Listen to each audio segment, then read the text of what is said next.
Divine DNA. How angels fathered the Nephilim. Spirit can't create flesh.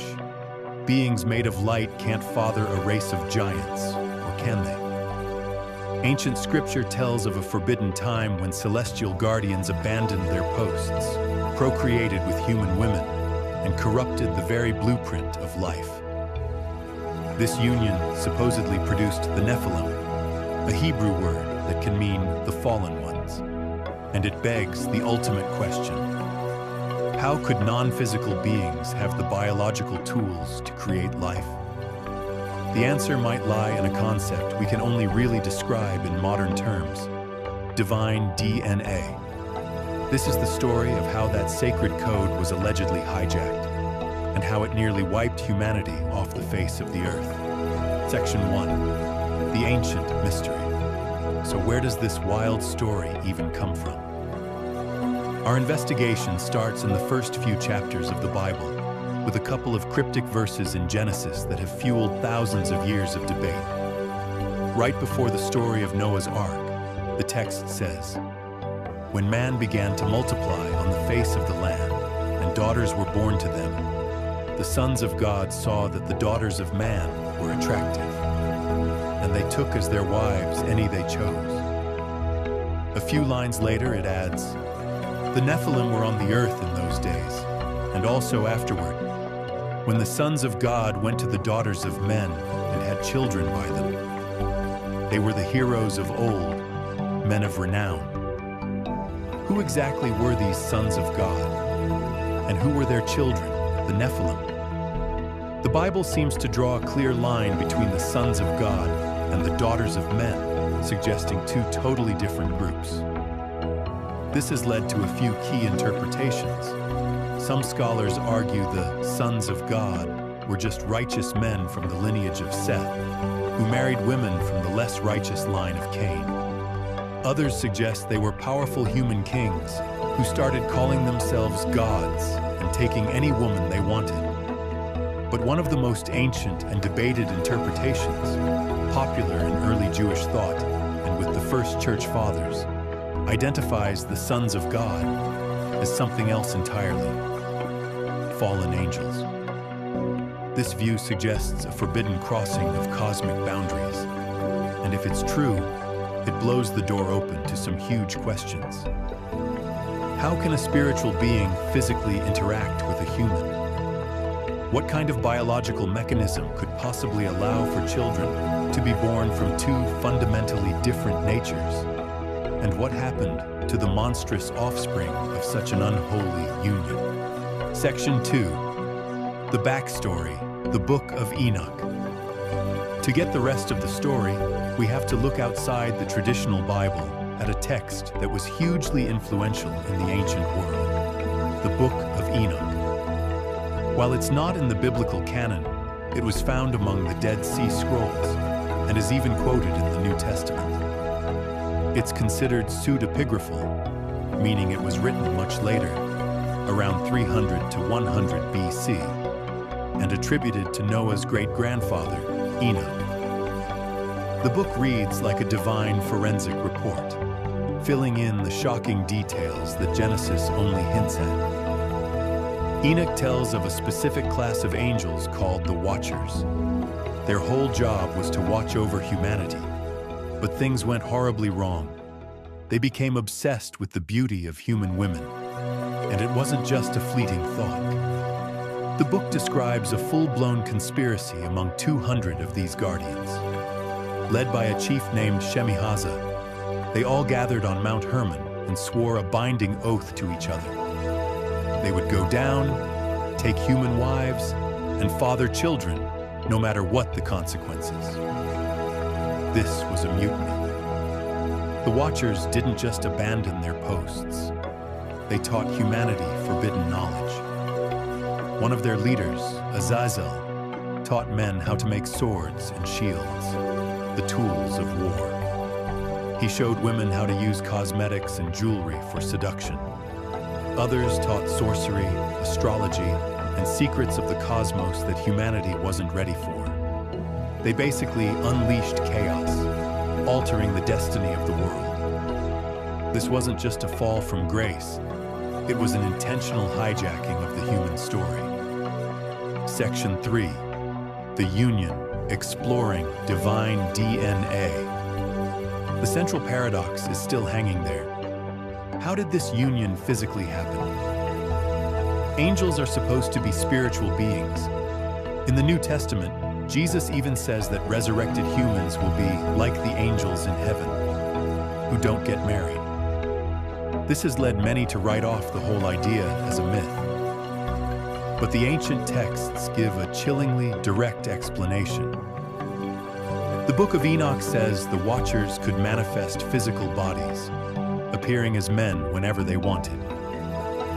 Scripture seems to back this up, with stories like the one in Genesis where angels appear as men and even share a meal with Abraham. The Watchers, however, twisted this ability for a corrupt purpose. They took on bodies of flesh and blood, which allowed them to become unclean with women. This is where a modern analogy might help us understand the ancient claim, the concept of divine DNA.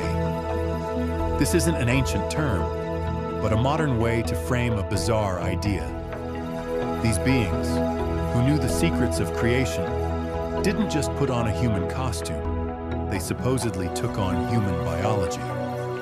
Whether they manipulated existing genetic material or their manifested forms came with a compatible code, they effectively injected a foreign, celestial element into the human gene pool. Some modern theology speculates this was an attempt by dark forces to corrupt the human lineage so thoroughly that the promised Messiah couldn't be born, a form of genetic sabotage. It was a spiritual crime with catastrophic biological consequences. Section 4. The Offspring, the Rise of the Giants. The result of this forbidden union was the Nephilim. Genesis calls them mighty men, men of renown. But the Book of Enoch gives a much scarier description. They were a race of giants whose unnatural origins were matched by their monstrous behavior. The text describes them growing to fantastic sizes. While some translations give absurd, likely hyperbolic figures, the message is clear.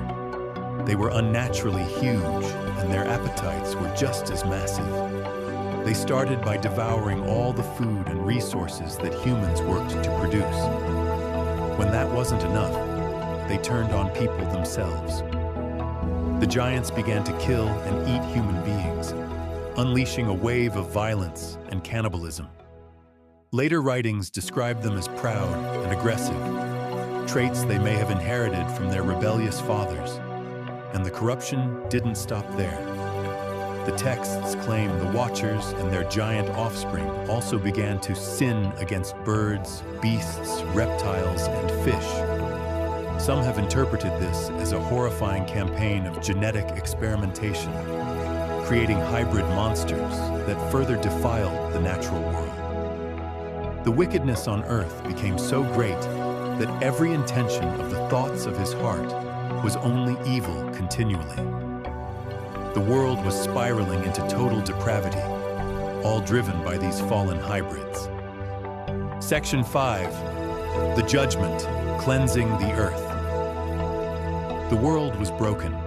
The human genetic line, what the Bible calls the seed of the woman, was on the verge of being permanently corrupted by the Nephilim. The divine response had to be as extreme as the problem: a global flood.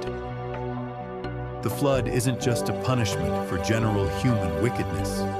In this context, it was an act of divine surgery. It was a desperate cleansing meant to save the human bloodline before it was polluted beyond repair. Genesis points to one man, Noah. It says Noah was a righteous man, blameless in his generation. The Hebrew word used for blameless here is tamim. It can mean morally perfect, but it can also mean physically whole or without blemish. Some interpretations take this to mean that Noah's DNA, his lineage, was still pure and uncorrupted by the Nephilim. He and his family were chosen to restart humanity because they were still fully human. The flood was God's reset button. It destroyed the Nephilim, washed away their corruption, and ended their reign of terror. And what about the angels who started it all? The New Testament letters of Peter and Jude speak of angels who sinned and left their proper domain. For this very specific crime, God has them kept in eternal chains under gloomy darkness until the judgment of the great day. It was a unique punishment for a unique sin, violating the boundary between heaven and earth and nearly destroying humanity from the inside out. Conclusion: the story of the Watchers and the Nephilim is a terrifying account of a cosmic rebellion that supposedly played out in our very DNA. It's an ancient explanation for one of the Bible's deepest mysteries, taking us from a conspiratorial oath on a mountain peak to the final cleansing judgment of the flood. But there's one last twist. Remember that verse in Genesis? It said the Nephilim were on the earth in those days and also afterward. How could they have come back after the flood? Centuries later, when Israelite spies went into the land of Canaan, they reported seeing giants there, descendants of the Nephilim, who made them feel like grasshoppers. The story, it seems, wasn't over. So what do you think?